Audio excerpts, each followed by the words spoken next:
Welcome back to Two Unemployed Actors. I'm Max, and today I'm very happy to be welcoming Andy Roth, award-winning producer, voice casting director, and voiceover teacher. We've got plenty to talk about. Two Unemployed Actors.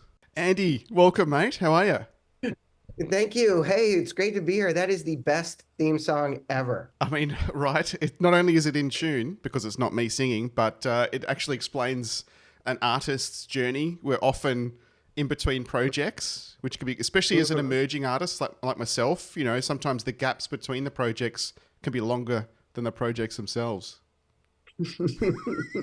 Yeah, sadly, it's funny because it's true. So apologize if that intro is triggering for you, mate. That's all right. I have somebody I'll talk about it with tomorrow. I pay Just him a lot. He has to listen. thanks again for making the time. I really appreciate it. I know, and those who have been listening to the podcast for a while, that I've sort of had my own voiceover journey. How did you first realize that, or when? What was the epiphany when you thought, I can actually make a living out of my voice? To be honest, I never had an epiphany per se. I was working for a company called Samuel French. They publish plays. A lot of people know them. And I was looking for a way to move forward in this business, and the opportunity that presented itself. I mean, I had multiple connections to get the interview, and then three interviews after that before it presented itself. Was it was an assistant at the in the voiceover department of a talent agency, which is called CESD now. It Very was called catchy CE. name. Yeah, thank you. It's yeah, I had nothing to do with it, but I was an assistant in the voiceover department. Okay. And honestly, that was when I realized voiceover was actually its own thing. I had studied acting in school, and I mean, I knew what voiceover was. I knew cartoons. I knew what everybody knows, some commercials and stuff, but I never really thought it was as big as it was, Right. like its own thing. And I loved it, and I felt comfortable there. And you get to play with a lot of toys in voiceover. Yeah. There's a lot of recording things and microphones, and I'm kind of a tech nerd. Same. Yeah, and I felt at home and became their in-house booth director and started directing most of their voiceover auditions. Ran the booth, kept everything running, and just loved it. So by the time I realized it was something you could make a living at, I was kind of making a living That's at great. it. Yeah. I yeah, but I just didn't even know it was a thing. I think that's a So, great introduction too, because even with other actors, they know it's a thing, like you're saying, but it's this mysterious thing that kind of runs in the background of life, and we don't really understand. We know it's there, we don't know quite how it works. We know a right. select special group of individuals, a small one, can make a living out of it, but nonetheless, I think that's a great way, like getting in on the ground floor, so to speak. You can really see how things work. Learning from other people's mistakes as well as some of the wins. It's a nice way to do it, to build up your knowledge. I think that's a great way. And did that sort of allow you to say, do I want to go into more crew aspect of it and the technical side and live there, or performer side? I mean, was that a conscious decision? I knew early on I didn't want to act. I mean, Right, I love actors. I love the idea of it. But I never actually enjoyed doing it. right. Not as a thing. Like, I'll do a wild line or something like that here and there. But I have an incredible respect for it and what it takes to do it. I would have no career if people didn't want to. It would be a pretty lonely job. It's just not where my heart lies in the business. In the business structure, I'm a headhunter. I find people who do things and connect them with people who want to pay people to do those things, and hope that they think I am brilliant for making that connection and pay me to do more of that. Um, so yeah, I don't know. I love it. I love the whole business. It's just acting itself was not where my heart lies. So figured as much as I can help other people do it. That's great. And is that then your next progression was towards the casting aspect of voice? Yep, I became their in-house booth director. So I directed, all their auditions, got them ready to send out to clients, and then I left after, well, in 2007, I left when I was 8 years old. Uh, I left. I hit the Nice. street to get myself a job.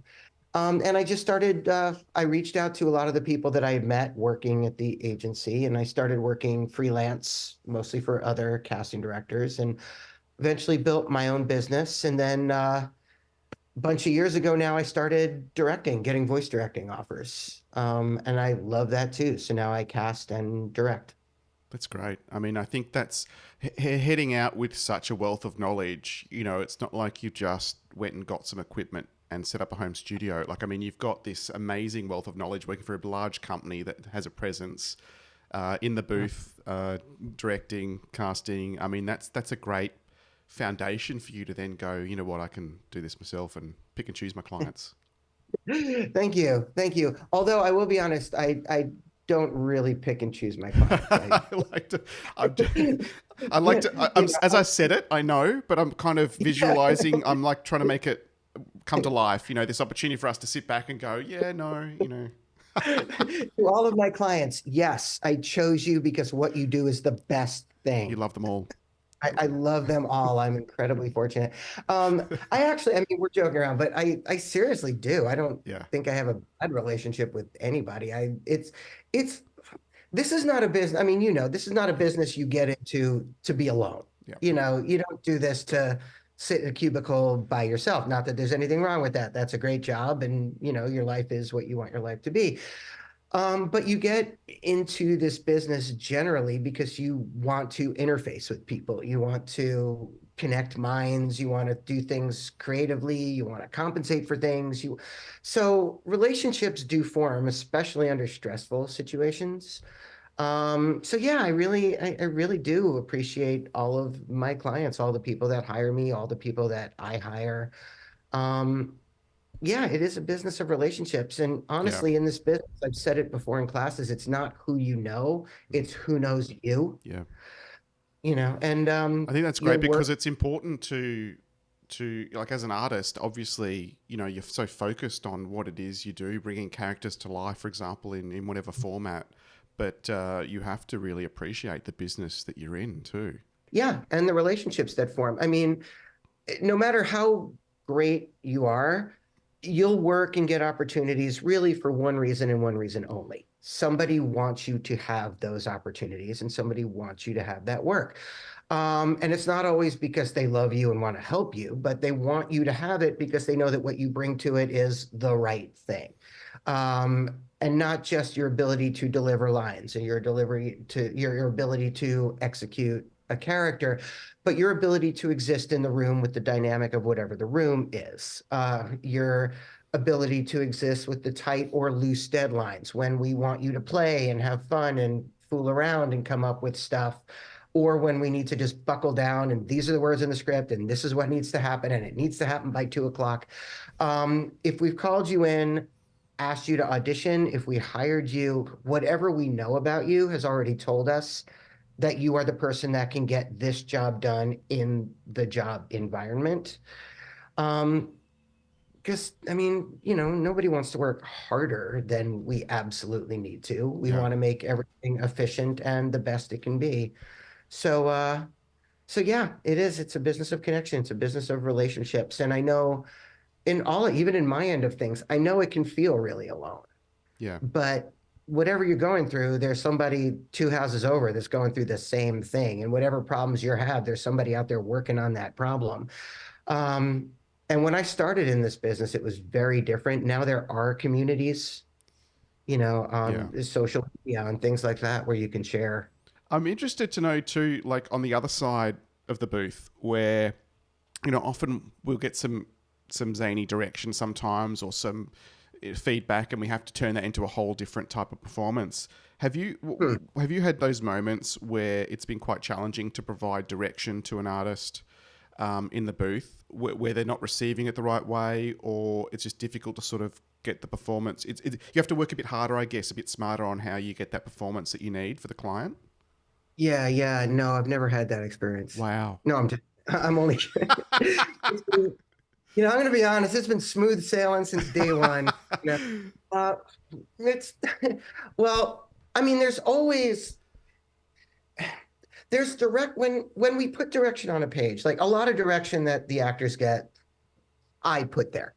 But sometimes something comes from the client, and it can be difficult to sort through like the direction that's meant for me to understand Yeah. as opposed to the direction that's meant for the actor to actually process. Like if Okay. somebody sends something to me and says, we need unique voices. Well, I mean, to be honest, the actor doesn't need to see that. It's like I will find the people that I find have the unique voices in the context of whatever my client would consider unique for that. Giving that to an actor, a lot of actors will just write it off and know what it is, but some will be like, okay, how do I be unique? It's like, well, you're not going to know. You don't know what anybody else is doing. So what you can know is what you come up with as being unique is probably what everybody else trying to be unique is also going to come up with. Um, it's important for people to know that they are unique. When direction is out there, it's meant to be understood. Sometimes it's vague, but that's never intentional. It's never about hiding clues. My first bit of advice to give an actor is make the choices you feel are right. All we can ever ask of an actor is make the choices that you feel are right based on the information that you have from the direction, from the script, and from maybe any knowledge of the casting director, the studio, the producer, the campaign, anything you may know, the world, people who call you, tend to call you in for a certain kind of thing. Make the choices that you feel are right based on the information you have. Do those choices and change them when and if you're asked to change them. Direction is really meant to help you. Now, I'm realistic. Sometimes it just doesn't. But when you get a direction that's hard to process, first thing I would advise people to do is if you have the option, ask a question from the source.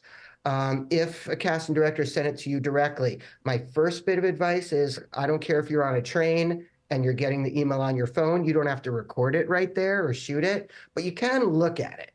And if something comes up and you're like, I don't know what this means, or I don't understand this reference, or what do you mean spicy, or, something, a term we throw in there, ask right away. You may not get an answer. And, or if it came from your agent, you may not get an answer. You may not even be able to ask. You might not have a person to go to. If you don't, make the choice that you feel is right. You Right. got to trust that your choices are the right choices and know that if you're off the beam, you're probably not the only one. Everybody's getting the same direction you're getting. Nobody's trying to trick you. Nobody's trying to hide anything from you. So look at it and make the choices. And if you need to completely throw the direction away, then do that. I mean, there are people that say don't ever look at the direction. I think, honestly, off the record, well, we're filming, it's on the record, I guess. That's a horrible thing to tell people. Yeah. Always look at the direction. It's meant to help you. If you decide it doesn't, then throw it away and know Yeah. that whatever you've written is going to kind of sit in your brain anyway. Yeah, I think that really resonates with me because where I've sort of found my kind of niche when it comes to voiceover work is because of my corporate experience. I'm able to Mm-hmm. get that written by committee copy with all the corporate jargon Right. and deliver Mm-hmm. it in this kind of relaxed and relatable sort of way. Mm-hmm. And sometimes there's a challenge. I mean, there was one that comes to mind, a German company that manufactures nuts and bolts. I mean, that was pretty dry and it took every fiber of my talent to make it sound kind of almost fun and engaging.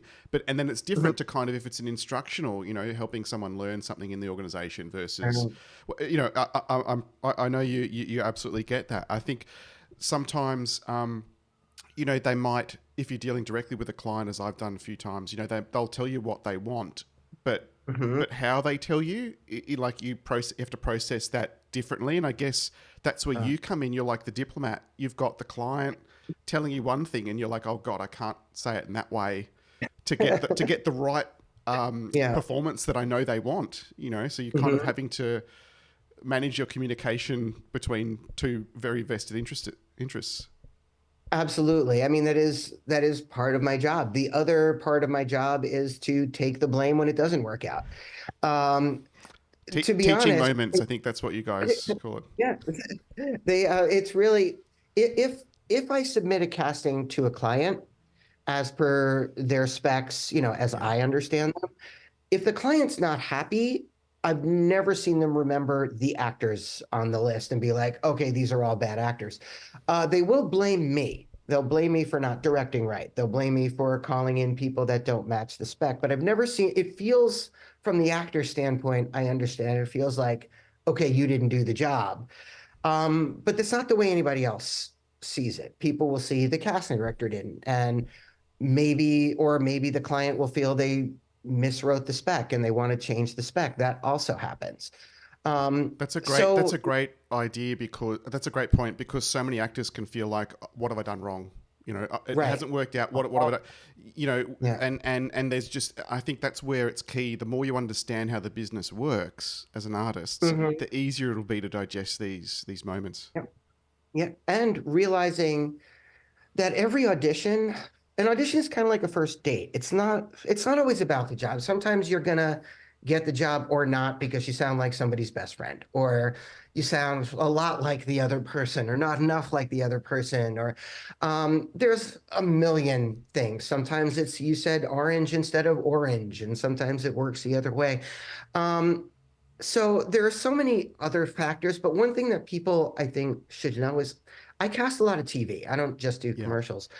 And some of the shows that I cast have like 50 roles. I'm not going to put out 50 sides. I'll put out five, six, eight, depending on sort of the ranges. I'll put out the one for women 25 to 45, even though 45 may be the wrong voice for the character I'm putting a side out for. Um, that side carries a vibe with it that is right for other characters that people don't even know exists. So what I'm doing is I'm getting things in for, okay, here's a scene where the lovers are fighting. Here's the scene where the wizard is fighting the elf. Um, and I'll start pulling things from that for other roles. So it's not even just about the sides, I'm going to get this job or I'm not. It's about all the other stuff. Sometimes I'll get a vibe, people send two takes on something, which I usually ask for. A lot of people don't. But they'll send two takes, and that will tell me, okay, I may not know this person that well, but I have these five smaller roles, and maybe I'll just give them all five of these smaller roles. Um, I One of the shows I direct is a show called Too Hot to Handle. I directed Brazil and Germany, those two versions of it. And I cast one of the seasons and there was somebody I really felt was great for it. I didn't direct season one of Brazil. I directed season two. And the director was a terrific director in season one, and I had done the casting, and there was one person that I really felt was right for it. And I presented that to the director, but it wasn't my decision. And the director went with somebody else who was also absolutely terrific and somebody that I work with all the time and is great. Just I might have put them in another role if I was doing it. But that went on and that happened. So season two, they brought me in to direct it, and I called up this person that didn't get it the first time, and I was like, "Can I submit you?" And they said, "Yeah, of course." They said, "What do you want me to read?" I said, "I don't. I want to send the audition from last season." And they were like, "But that didn't get me the job." I was like, "No, but it could have." And that person did end up booking season two in a major role. So not getting the job doesn't mean you're not going to get something else out of it. I called a person in once to read for the first animated series I directed.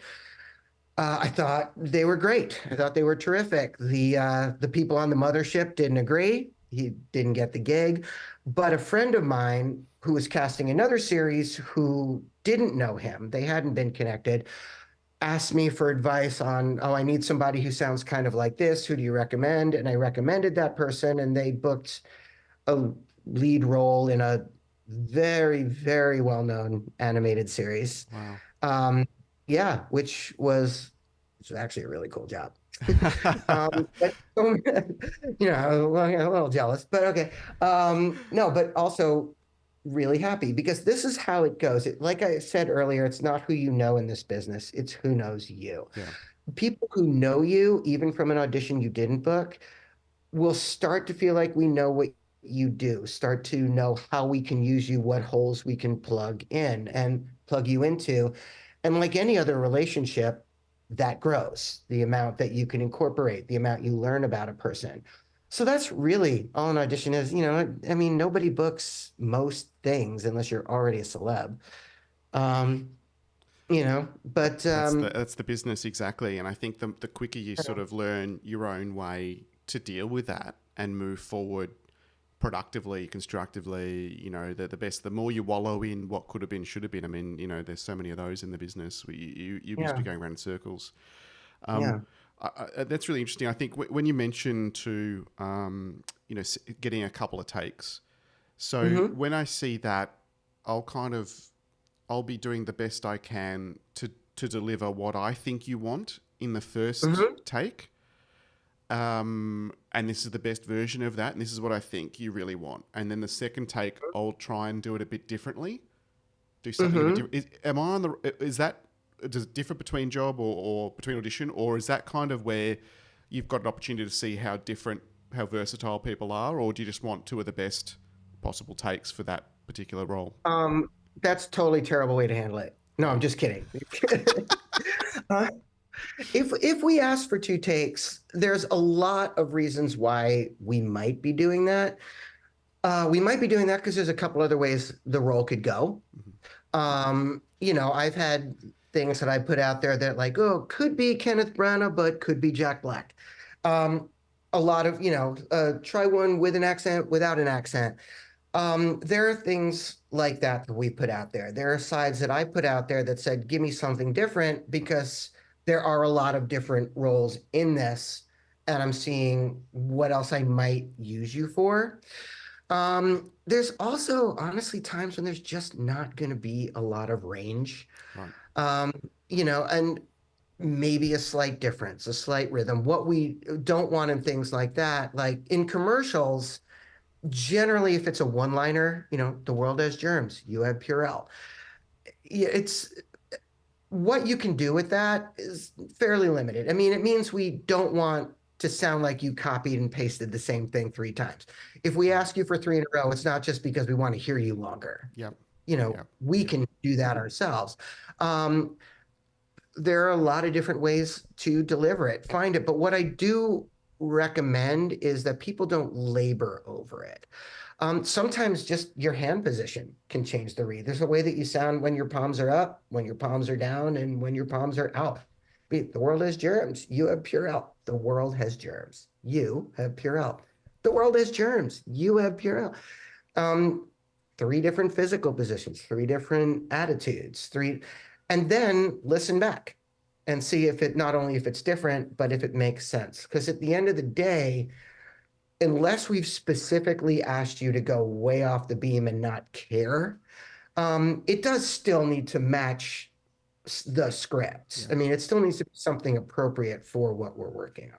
That's really great Does that help? advice. Yeah, absolutely. Yeah. Especially the physicality, bringing the physicality in, which you don't think of automatically when you think of, Mm-mm. being in a booth with a microphone. It's Very interesting. physical business. Yeah, It's yeah, a really, yeah. Your brain has different ways to manifest your personality. Any relationship you've ever had in life with somebody, good, bad, or otherwise, came from a connection of you manifesting the way that you manifest in a three-dimensional real world environment where you're sharing the space between you. And at the end of the day, I'm never really going to know what you think. I'm going to know what your body does, what your mouth says, and your personality as it happens in this business in a predetermined sequence of events called a script that honestly I know better than you anyway. The casting director spends more time with the script than an actor's ever going to be able to do. I know more about it. And I kind of know how it's going to come out. And that's why I reach out to the people I reach out to, because I feel that by default, they're generally going to get there. Um, yeah, it's not your job to prove you're a great actor. It's your job to not prove that you aren't. Everything I know about you from space and connection that we've shared is what has told me that you are absolutely right for this. Or if I haven't met you, Maybe your agent or manager who knows me says, Andy's really going to click with this person. When Andy says quirky, this is what he means, and that's this person. Or Andy likes this sense of humor, or a friend that reached out, or something I heard somewhere, maybe looking at your reel on YouTube and saying, this person is the right person. But if you're there, it's because they want you there. And all of that is because of stuff you actually did, not stuff you actually thought. And the way you manifest your personality to another entity, usually a human, but I don't know, a plant, dog, a wall, we talk to lots of things. Um, Embracing that physicality is actually going to bring out your personality more than trying to think of a thing and duplicate that thing you were thinking. Does that make sense? It Because does. I mean, your brain world is very different than your physical world. In your brain, you've never lost a fight. You've never missed a funny comeback. You've never needed an umbrella or a sweater or a shower. You've never had hiccups. You've never farted, had that dry mouth. Nothing's ever gone wrong in your brain. So we tend to analyze and think that that's the best possible read, but there's actually an impossible read. I think Um, sometimes when I get stuck on a particular way of delivering a line, even if it's a self tape for an audition as an actor and not as a voiceover artist, I get stuck on a particular way. I'll change the physicality up just to try and loosen my mhm. brain from thinking this is how you've got to do it because that's somehow the way you've manifested it in your mind. Yep, Um, it's so different. Um, yeah, I mean, and plus your instincts, your reactions tend to manifest physically. I mean, they just do. So I think it's great. Plus, acting is a physics term that means doing something that has an effect on something else.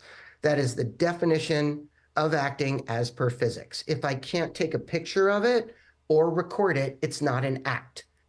And if you're thinking it, the only picture that I'm going to get of you is a picture of a guy thinking, which is boring.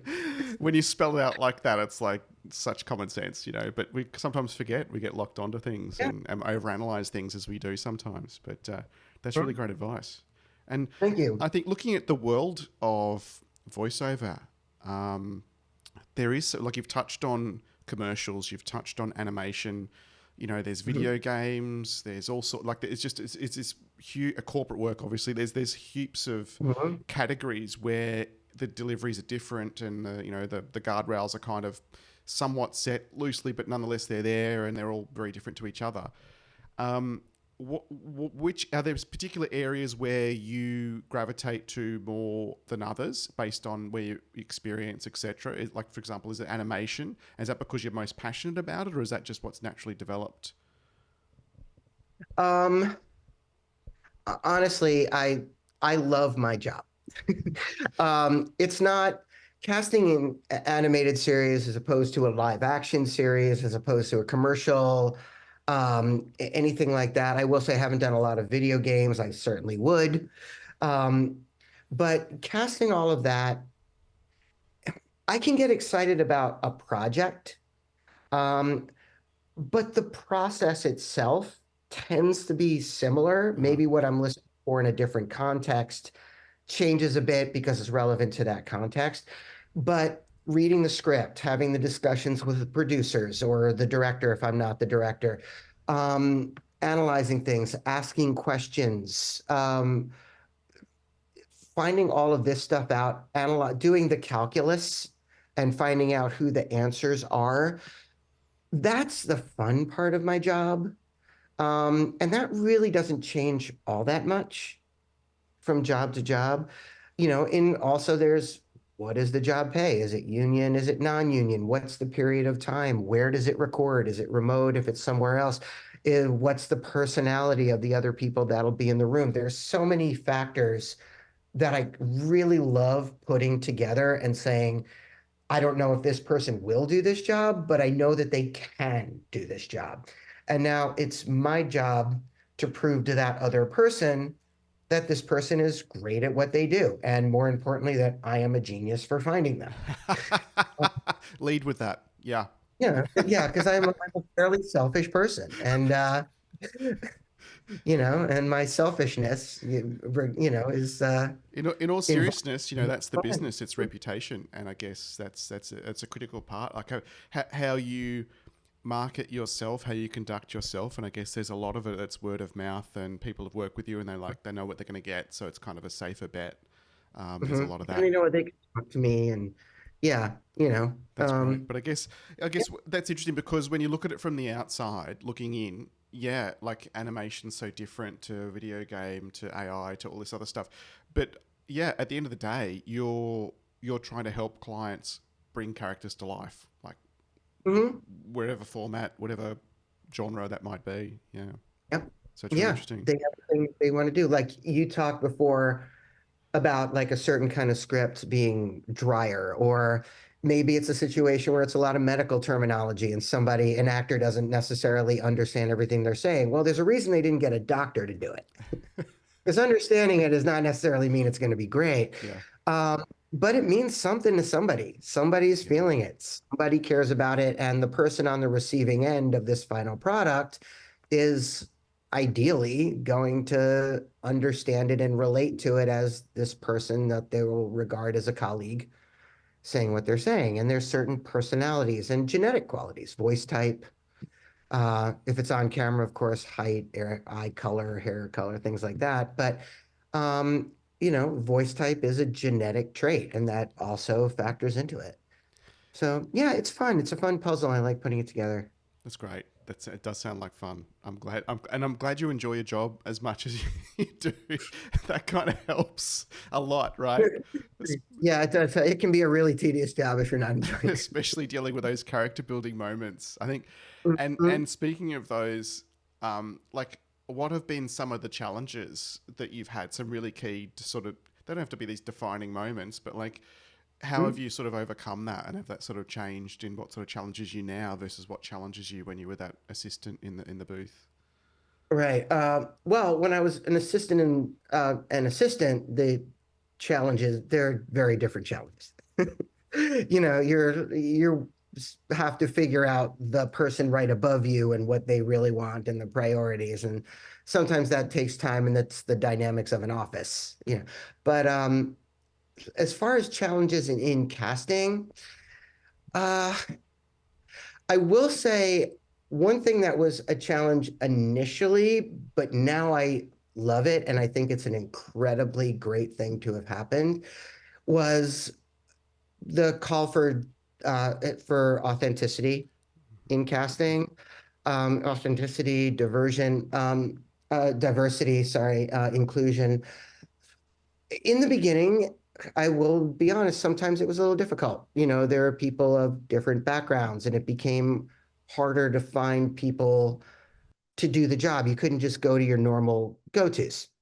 Um, and for a while, it was a little difficult. There are resources out there that have since popped up and things like that. But what I realized once we actually started caring about it, uh, and there are certain people out there that are grumblers that I hear, actually some famous people that I've heard talk about it on TV, that are like, oh, you should just hire who's best for the job and it shouldn't matter. And at first I did think that a little bit, because I always just assumed I was. And I've hired amazing people and people that have done great jobs.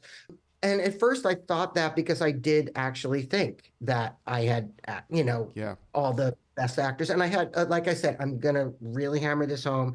I had amazing people. I've never worked with anybody I didn't think was amazing. But once I started really seeking out the authentic casting on certain projects, I started realizing that there was a knowledge that people were bringing to it. There was a series that I worked on that had a transgender role. And I brought in, we ended up casting a transgender person, which was the first thing we looked. And there were lines in this project that I actually thought were wrong, that I would have actually rewritten. And this person said, no, that's actually how we say it. That's actually how we say it. And here's the origin of it. There was a project I worked on. It was a Turkish project, and this was very, very authentically Turkish. It dealt with two generations of Turkish culture. The kids who are now grown up dealing with something that happened when they were younger in their parents' culture. And we were looking for authentic casting. We felt, especially because of the subject matter, we really need to look authentic first. And there's this one scene where there was this death, and the scene where this young girl is dancing to what sounded to me like an upbeat song on the radio. And the mother comes and slaps her and says, "Don't listen to that." And I thought, okay, it's a sad scene. She shouldn't be listening to an upbeat song. But the woman who played the role explained to me that the woman who sang this song in particular had been abused and disfigured, and was singing a song about that. And then after the song came out, she actually died tragically. Um, and that kind of authenticity was like, okay, next level. Even if not everything comes across to the audience, an American audience, just knowing it does bring an understanding and a depth. And it's not an always situation. But now that it's opened the floodgates, now I feel we really are genuinely hiring the best actors for the job. And it goes beyond just the ability to execute a script. It comes with stuff that you wouldn't even necessarily know to research. It comes with stuff you're born with, stuff you grow up with. Um, and, there's still a lot of roles for everybody. And if a role is in an animated series, if it's one person screaming, running away from an earthquake, okay, we don't necessarily have to get super specific about that. But every role that's given, every role that's drawn, every person that's picked is picked for a reason.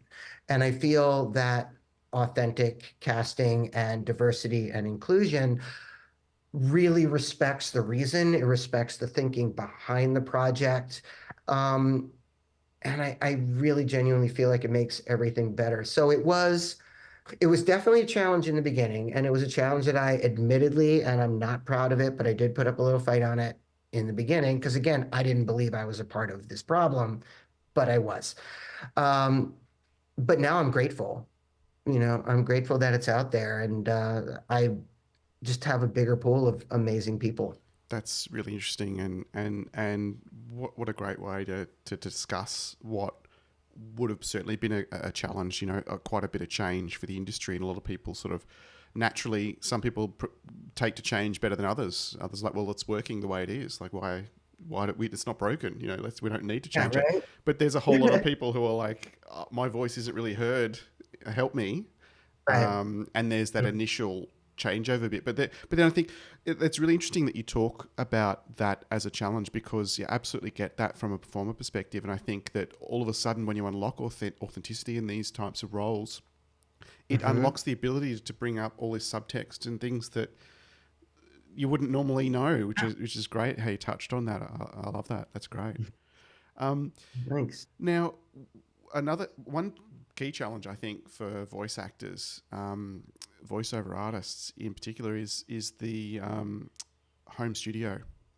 It Hmm. unlocks opportunities on the one hand, like geographically, it's great, and also financially. There are some budgets that perhaps don't extend to having a studio, an audio engineer, and all the rest of it. Hmm. But then there's this whole other world of problems that can that you can encounter Hmm. as someone who's more focused on delivering the line than how to record it, press the right button in the right order. How have Yeah. you seen people deal with that, rightly or wrongly, in your experience? Well, I mean, it is the good thing about the home studio situation is everything you said. Plus, it doesn't change. Your studio is your studio. What I would recommend to people, and it's not a direct answer to your question, but I Uh-huh. will answer it in a second, is everybody should have a website. If you don't exist on the web, you don't exist. Don't assume that everybody knows you or is going to find you. Um, but if voiceover is a part of what you do, and you have a decent home studio, I highly recommend, in addition to any demos you may have or samples or whatever, which you may or may not have, um, everybody can have a studio sample. which is a little recording of them in their booth, unprocessed. You can edit out a stumble or whatever, but don't clean it up. No compression, no noise gate, nothing like that. Um, and just be like, hi, I'm Andy Roth. I'm here in my studio. This is what it sounds like. I'm talking into such and such mic with such and such interface. I record on Reaper or Pro Tools or Audacity or whatever your program is, and just a little something. And this is how my audio sounds. This is unprocessed, not cleaned up audio. Um, it's a really great thing because one thing that people do run into is if you come into the studio and you're recording on a Sennheiser 416 or a Neumann TLM or some really high The end dream microphone. mics. Yeah. Yeah, the ones that the studios have. Yep. Um, well, that's great. You're in the studio and we can control it, and it's a really nice booth, and it'll sound consistent because it's the same equipment in the same space or an equivalent space. But then you go home and we might need a one line pickup. There might be one thing we need to change and we may need to change it fast. And so you can do it from your home. Knowing the microphones, knowing the sound alikes, things like that. There are also times if it's a regular gig that studios have sent out what they call a kit, which is the microphone you need with a certain soundproofing and things like that. It doesn't happen more than it does, but it is an option. But things like that, duplication can be an issue. You as an actor, you're not a studio. You don't have 500 really high-end mics laying around. I mean, maybe you do, but your average actor doesn't. So that can be a thing. I mean, studios tend to be realistic about the situation. Um, it is definitely something that you should have as far as the tech stuff goes.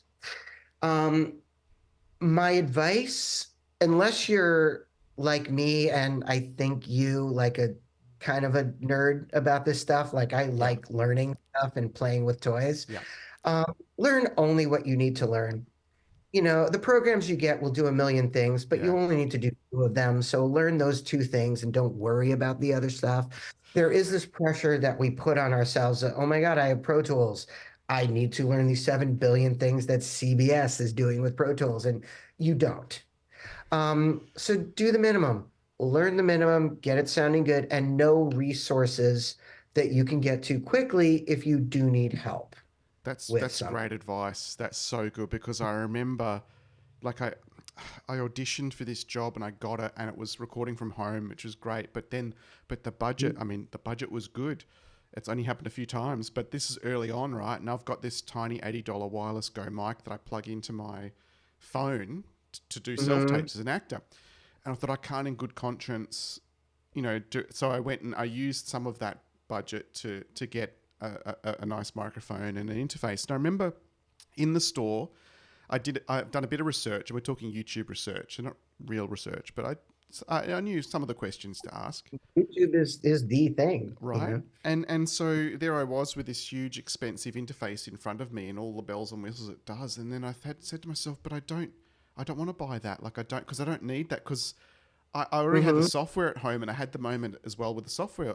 Audition is and it's got so many things. Like I'm confident even now I only use 1% of it, but that's fine. That's what I need. It gets me work. Mm-hmm. It gets the job done, and then I can pass that file to audio engineers who actually know the rest of Audition, for example, that Mm-hmm. I don't use. And I think it's so easy to be overwhelmed. So I felt Yeah. that absolutely on those two occasions, trying to negotiate my way through the software for the first time, trying to work out the Mhm. hardware choices because there's so many, and sometimes the most expensive isn't always the right option. Right. Yeah. So that really hit home. That's great advice. It's so smart to just, it's sort of like, you know, you go to a big open buffet and you're like, I have to eat all this. It's like, you don't. I've got to get value for money. I need Yes. to eat everything. You know, have some string beans, a little pasta, and just be done with it. If You you won't need regret it. second, yeah, the plates are only so big. You don't need to just grab the serving plate and fill it up. I love that example. Uh, Oh my god! But I think no, that's really cool advice. I love it. I think it's great to really just stick to what you know because I think when you're in if you have that luxury, that opportunity to be in a room with an audio engineer to Hmm. see just how intuitively they just it's like watching a wizard. You know, Oh, it's just yeah. amazing how they can really, you think it sounds amazing, and then they go and tweak a few little buttons, and they've adjusted for the room, they've adjusted for, it's phenomenal what they can do. Don't Oh, pretend it's you like can do that. it's like watching a concert pianist Right. like play piano and listening to it and go, what do you have like eight hands? Is that how you do that? Are you a spider? I have no idea. Yeah. I think No, it the first time I was in that situation, and they were actually using Audition as well, and I just, this whole other layer of competence, and it's, I guess I'm talk about it now because you think about the casting, you think about the performance, you think about the client, you think about what the output's supposed to look like, but you don't often consider the genius in the middle. hmm So it really brought it home to me, and that also reassured me that, look, you know what, my setup it delivers the audio quality the best it can be, that unlocks the jobs that I've got, and hmm that's great. So I'm doing something right. Don't try and layer it with all the complexities and Yeah. undo all of that Yeah. The more you do, the more opportunity for problems to you do have. the wrong thing. Exactly, exactly. Oh, I Yeah. so get that. I've lived it. Mhm. Look, and as for those emerging artists out there, voiceover, it's like a magical kingdom that's even smaller than acting. You know, and I say that from a perspective of coming into it. It can seem like this. It's hard to find the right connections. Like, for Mhm. example, getting an agent to unlock those larger jobs. I mean, certainly it's hard as an actor, and there's Mhm. different ways to go about getting on the radar and unlocking that opportunity of being able to work with an agent. Mhm. And I'm not saying that getting an agent means you don't have to do any more work on that front. That they'll just do everything for you. Certainly not. We know that, right? Yeah. But Yeah. what advice would you give an emerging artist when it comes to voice to get an agent? Well, I actually really like the way that you phrased it. So many people use the term break in, like how do you break into voiceover? And it's like there's no breaking in. Nobody's trying to keep you out. You just there's a billion doors. Yeah. You just and windows and holes in the wall and a million ways in, and you'll find yours. But what I will say, going back to the beginning where I said it's not who you know, it's who knows you. An audition itself, even a remote audition that you do at home and submit and I listen to later, it's a very intimate connection in a totally ethically appropriate way. But we are in each other's heads. We are sharing something. We are sharing personalities. We're sharing connections. We're sharing information or projections about work ethics and things like that. The I have found the best way to do that outside of an audition, which what we're talking about is trying to get those auditions, is in a class, Yeah. being in a class with somebody. And classes are not always about, they actually shouldn't be about, I let me forget that I know stuff and go back to ground zero. And you know more than you think you do. Um, do some research on classes, but find out who's taking what classes that they like, that they don't like, where what they've gotten out of it. A class is never a guarantee of work, at least not a legitimate class. It's There's not not a many guarantee. guarantees in this business. Yeah. No, it's not a guarantee that somebody's going to help you. It's not a guarantee of a job. It is a guarantee that somebody will know you better at what you do. That's a guarantee. It's a guarantee that it's at least the beginning of a relationship that may or may not go anywhere. But it is a guarantee of that, of the connections of the other people in the class. I teach classes at Terry Knickerbocker Studios, which is really great. Yeah, we've had Terry Uh, on the show, a oh, great okay. Yeah. resource for actors. He's Wonderful. terrific. I've actually seen him act too. Really? He's really good. Because he kind of He, downplays that. Like, he talks about, yeah, no, yeah, he doesn't talk about it. And he's this kind of like mellow guy and yeah, kind of like, okay, right. I'm like, has anything ever really bothered you?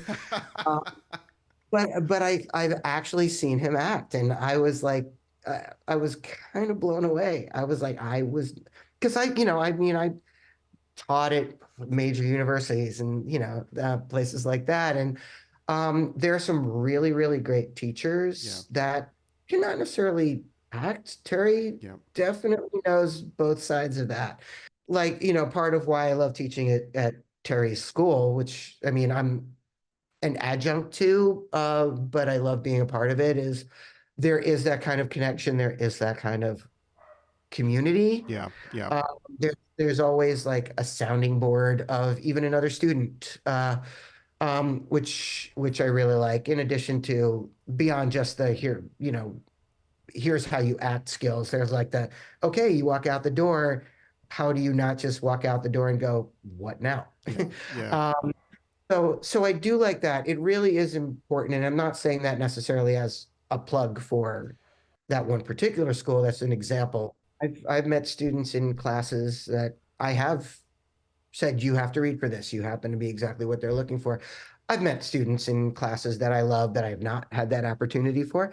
Again, nothing is a guarantee, but the possibility is out there, and it's that really is it, because the class environment is really, in my experience, the best place to simulate not an audition exactly necessarily, but that connection that we are in each other's heads with a limited amount of time and a certain amount of material, Yeah. working toward a certain end goal. And we have no choice but to be the worker bees, to mind meld and just work on our little side of the honeycomb and trust that everybody else is going to make it that perfect little hexagram. Uh-huh. Is it? I was going to say Like, there's so many pieces to the puzzle. We've got our yeah. vision of what the puzzle looks like, and hopefully it's what everyone's looking at, and we work hard to make sure our piece fits. And yeah, I love analogies. They're just stories. Yeah. Mhm. If we can just take a moment to take a step back, I think, and talk about industry trends. Are we what are you finding that's coming up at the moment that's top of mind? I know artificial intelligence is something that's thrown around a lot. Mhm. What are you seeing Yeah. that impacted at the moment, or is it just top of mind? Well, I'm seeing an impact at the moment, not in that it's being employed right now in any sort of threatening way, Yeah. but that it is on people's minds, and it could be. I mean, we all saw Terminator. We're all just waiting for that to happen, waiting for Skynet It's a to go up. documentary, right? Yeah, it is. It's like, oh, I remember when that happened, and they don't look like Arnold Schwarzenegger. Um, what there, one of the big trends again would be the authenticity, diversity, inclusion, Yep. which we know I'm actually all 100% for. Um, the other one, yeah, talking about AI, but there is a way of looking at it. It is frightening. I mean, people are out there, they're getting a lot of information from a lot of different sources. Some of the information is right, a lot of it is wrong, a lot of it is conjecture. I mean, in absolutely any business, there's a lot of people talking with authority about something they have no idea about. I hear We things hear that like, a lot in this business, don't we? Regardless of what yeah, the topic is yeah. at the moment or the trend. They're like, oh, revoicer on it's going to replace actors. I've heard revoicer. It's not going to replace actors in the near future. Yeah.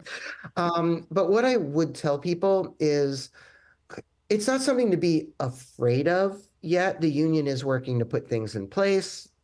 And there are people willing to settle for what it does because it serves their purpose, but that's always been there.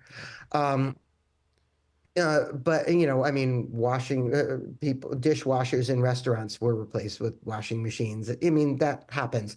But what I do encourage people is, keep your eyes open, see where AI is being used and how it's being used. It's not a substitute for people, even though some people may be using it that way. And it can be frightening if you don't know what to do, but somebody does. Somebody does know what to do. Somebody is working on it. There are things out there. There are people that are opposed to it. There are people that are not. Um, and just stay involved, Yeah. join the conversations. Don't come at it from an I'm being attacked and being replaced standpoint. Accept it as another reality. I mean, horse and carriages were replaced by cars. Um, things do happen, but human beings are still there and human beings adapt and human beings move forward. So do be aware of it. It is a change. It is out there. As far as voiceover, you referred to it several times as being sort of a smaller branch of the industry. Um, it seems like that Hmm. because I don't want to say there's less to it because, you don't have to wear the right clothes and you don't have to do makeup or cover your tattoos or anything. Um, but it's actually a huge part of the industry. It was the first to adapt when COVID hit. Yeah. I was recording 52 episodes of a TV show. The second half of it was all remote. A lot of people did that because the technology was already in place. When I started in this business back in the day when I was, again, 4 years old, um, there were only 13 channels on TV here. People really only cared about four of them. Two of them didn't even have advertising to speak of. And then cable hit, and cable was only like a movie that they played 3 times a day. And then that became that. But cable boxes had three numbers on it. So you could only have 999 channels. And now streaming, which is icons, not numbers. So it's unlimited. Virtual reality was not a thing. I mean, my entire workout life is on the Oculus. Um, uh, I was going to say, obviously it was, Yeah, obviously. I love the Oculus.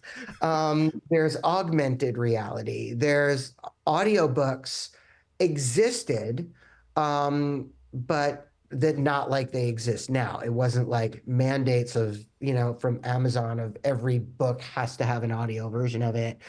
Um, the newspapers, you can get newspapers online, podcasts, like nobody knew what Yeah. that was. There was a radio show or not a radio show, and then Sirius radio and podcasts, which are now blowing all of them out of the water. Yeah. Um, so there's so many things that exist now. Siri, people thought my phone already talks. It talks like the person I'm talking to. It's like, nope, that's not enough voices. We need more voices on your phone. Apps have their own voices. Uh, Point of purchase things. It's everywhere. Voices are everywhere. Your car talks to you. Um, there are all these things. You go to an amusement park, the rides talk to you.